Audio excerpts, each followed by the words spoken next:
What sort of things or actions slow down a divorce?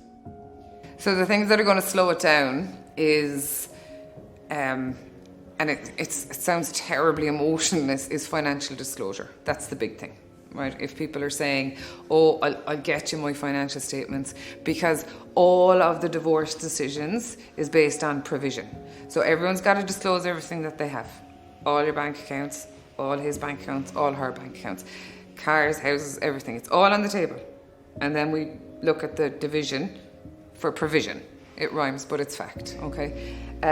But other things then on the outside that'll start to slow it down will be maybe if you meet someone else and you're showboating that around the place, the other party could still be quite hurt over what's gone on.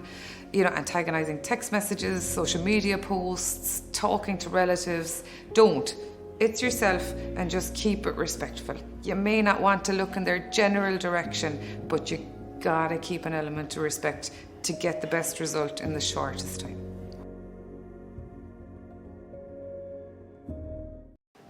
To get through it in the most straightforward way possible. And that's a difficult kind of phrase because there's nothing straightforward about an emotional upheaval of this size in your life. But what I'm going to say is, don't get bogged down by the small things. If somebody's texting and you know these texts are starting to antagonize, don't reply. Don't engage. It's only a small thing, but it's going to stop a bigger problem forming, because what you say in that is going to be thrown back with regards to access or maintenance or holidays or something going forward. So when you're starting off, you know what you want. You know what you want at the end of this. Whether you want a divorce or whether you don't, doesn't matter at this stage because we're off and running now. So you got to stay focused on what it is and don't get into the small things. Don't bring in new partners. Don't go telling people you've new partners. Respect the other person. Respect your family for what it was, and that's going to move things along far more straightforward.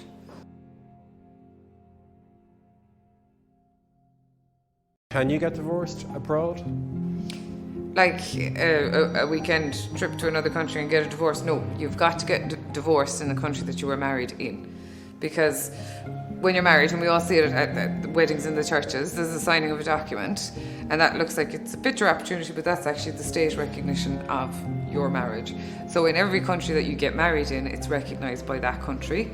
So that's the only place that you can get divorced in. So we can't go from here to another country over a weekend to get a divorce. No, it has to be done in the country that you got married in.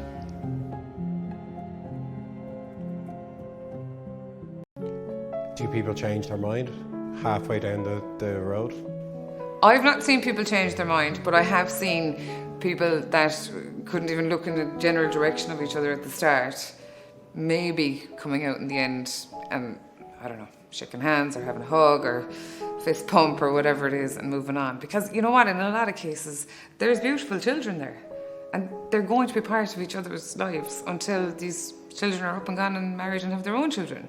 So if you can see past, you know, the current anger and disappointment and you know, let downness, for want of a better description of the failed marriage, then you can look forward, because you have to be in each other's lives.